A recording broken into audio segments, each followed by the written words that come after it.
negative side effect to doing that. Even if you're not going to use it in firmware, it's a good idea to put it into the hardware, because then utilizing it is just a matter of a firmware update. And so I could put this into the firmware and then decide, sorry, into the hardware, excuse me, and then not use it at all. And then, 3 or 4 iterations, firmware updates down the road after I've done a bunch of other things. If I say, oh, hey, now it's time to add the battery level feature, it's just a firmware change at that point. I don't have to worry about doing another run of hardware and testing or anything. It's all built in. So highly recommend, and I did this with a few other things that,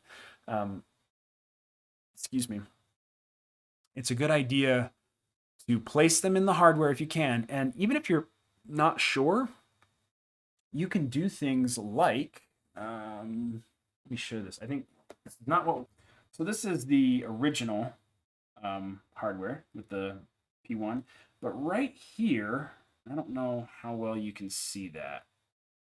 It's looks like a Y-wing if you're a Star Wars fan. It's got like the 2 legs right here and here, and then the nose right there. I'm gonna try and pull it. It's not placed. It's a pad and a footprint for a component that was never placed. And so you can even do things like that where it's like, I'm not sure, just put the footprint in the design and then add it later. And you can do the same thing with like little jumper pads. You can just have 2 little solder pads right next to each other that aren't connected.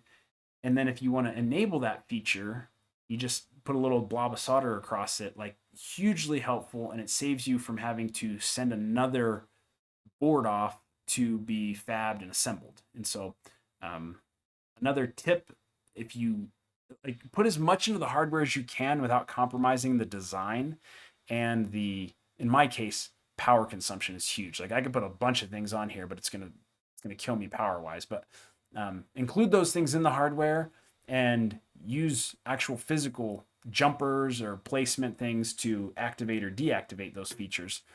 It'll save you some time and it will save you money.